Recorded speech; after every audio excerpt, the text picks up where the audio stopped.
Bonjour Pambo Edwin. Bonjour Eliane, comment vas-tu? Très bien, merci. Super. Bienvenue sur ma chaîne YouTube. Merci. Voilà.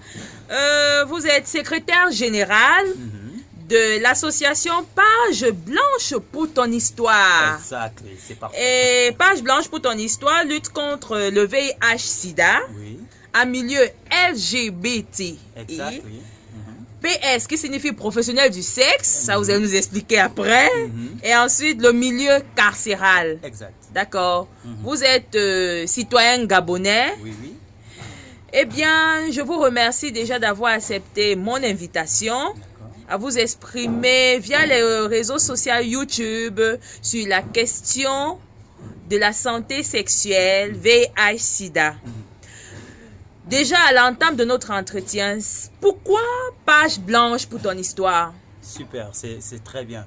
Aujourd'hui, lorsqu'on parle de VIH-Sida, on a tendance à faire beaucoup de publicité, beaucoup de stigmatisation, mais on oublie que le VIH-Sida, c'est le début d'une vie pour le patient. Donc nous avons préféré ce terme-là pour dire au patient, ça y est, tu commences une nouvelle histoire, mais comment la raconter? On a besoin de tes écrits. C'est pour cela que nous tendons à nos patients aujourd'hui la page qui est toute blanche pour qu'elles puissent relater exactement comment elles ont vécu l'avant, l'après et le pendant la vie avec le VIH-Sida. Et comment vous les identifiez? Voilà, comment on identifie? Plusieurs moyens nous permettent de rentrer en contact avec nos cibles, notamment les réseaux sociaux d'abord, et ensuite les structures médicales avec lesquelles nous travaillons nous permettent d'aller à l'approche des personnes, particulièrement les psychologues qui nous aident beaucoup dans cet effort-là. Voilà. Et en ce qui concerne les réseaux sociaux, comment je suis un peu curieuse de savoir le recrutement sur les réseaux sociaux, ça se passe comment? Le recrutement sur le réseau social, il faut avoir un point focal clé. Ça veut dire un premier patient, surtout en milieu LGTB, par exemple, qui appartient à cette zone-là. Vous faites ami avec cette personne. Et vous allez tout de suite recevoir des amitiés qui vont arriver et ainsi de suite. Mais bien évidemment, vous travaillez sous un code inconnu. Ça veut dire avec une fausse identité pour pouvoir tracter plus de personnes. Les gens vont se rapprocher de vous au fur et à mesure. Vous allez commencer à tisser des liens avec ces personnes. Et c'est à partir de ce lien que vous allez naturellement leur demander s'ils seraient prêts à faire un test de dépistage ou alors communiquer sur leur santé sexuelle. D'accord. Voilà. Vous avez quelque chose à rajouter? Exactement.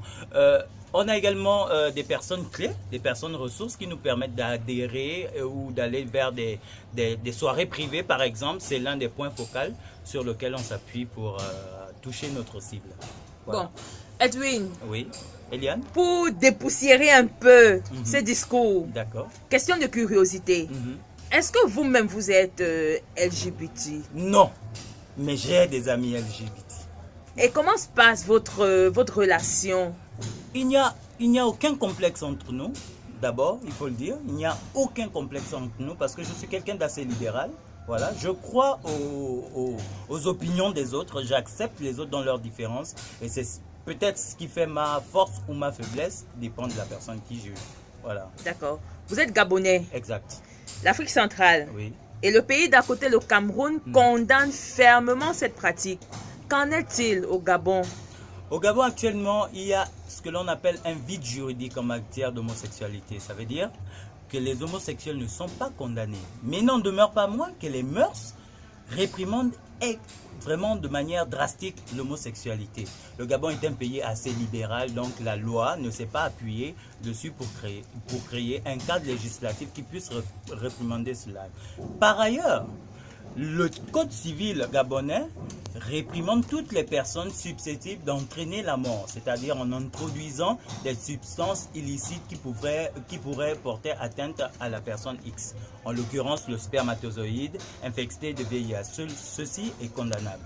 Nous avons donc profité du vide juridique sur les homosexuels pour essayer d'introduire une forme de santé sexuelle pour ces populations-là qui, jusqu'à présent, ne sont pas connues des statistiques en matière de VIH-Sida dans le pays. Ah mais parfait. On pense plus aux femmes, aux enfants, aux grands programmes, mais en milieu LGTB, par exemple, ce n'est pas pris en compte. Pour les prostituées, il y avait un cadre relatif, mais malheureusement qui s'est éteint parce que le leader étant infecté et lorsqu'elle est décédée, toute la chaîne du bas s'est complètement brisée. Donc nous voulons essayer de fédérer et de restructurer cette structure-là qui était déjà en place et qui a disparu malheureusement. Voilà, vous parlez des prostituées. C'est-à-dire, ça rejoint la cible professionnelle du sexe. Exactly. Voilà. Au Cameroun, une fois de plus, la pratique telle qu'elle est fortement condamnée par le code pénal camerounais. Est-ce qu'au Gabon, c'est le cas? Exact. La loi punit la prostitution. Mais vous savez bien qu'à toute impunité, il y a un revers de la médaille. Ces systèmes se développent dans des coins un peu plus discrets où les populations savent où elles peuvent s'adresser pour avoir des charmes sexuels d'une femme et ainsi de suite. D'accord, nous, qu'est-ce qu'on a fait?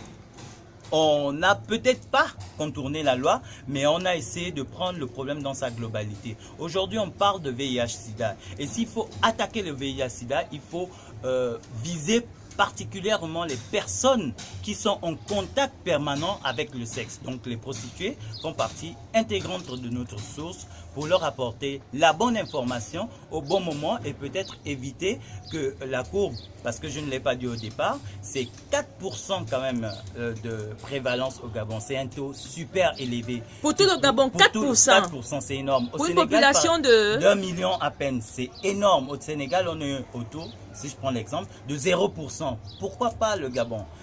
Donc, il faut toucher les cibles qui ne sont pas encore accessibles, quitte à violer la loi, mais je pense que c'est un mal nécessaire. Ça permettra d'infliger la courbe et peut-être nous ramener vers des taux de prévalence de 0% par an. D'accord. Maintenant, dans une perspective d'intégration régionale, en milieu carcéral, encore une fois au Cameroun, on suit les détenus dans leur santé sexuelle, VIH, SIDA et autres, et page blanche.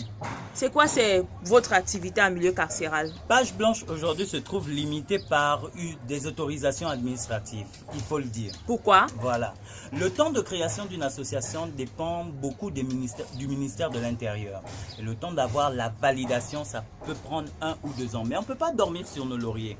Donc, en milieu carcéral, l'accès est encore forcé sur la principale ville de Libreville parce qu'il faut beaucoup d'autorisations, notamment celles émanant du tribunal de première instance, de la sécurité pénitentiaire pour nous introduire dans ces espaces-là.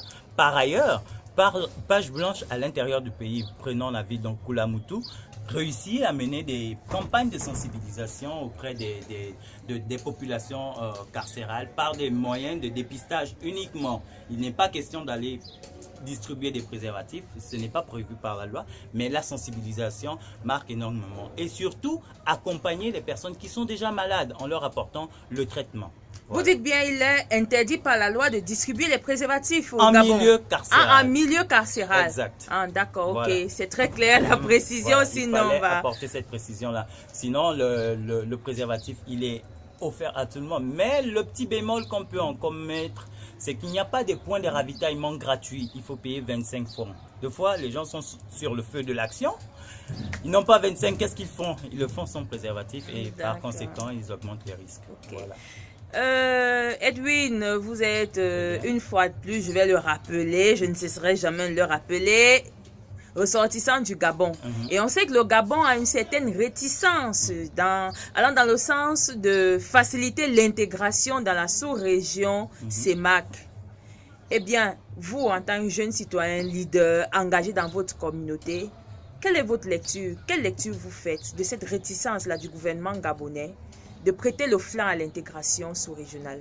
Exact. Votre constat est tout à fait fondé, mais il faut d'abord revenir sur des questions d'histoire.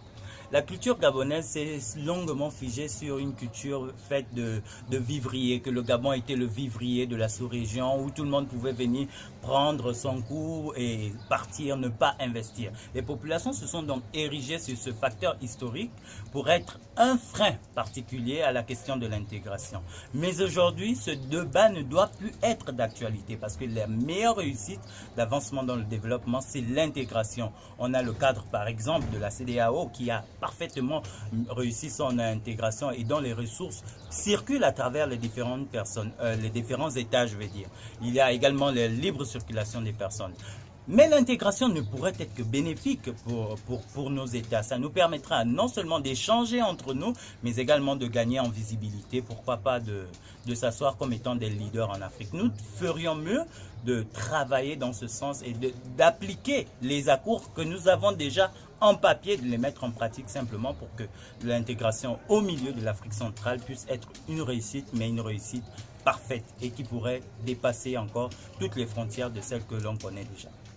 Merci Edwin. Merci à toi Paul Liliane. Bonne continuation. Bonne continuation et longue vie à ta chaîne YouTube. Ok, merci. Bye bye. Bye.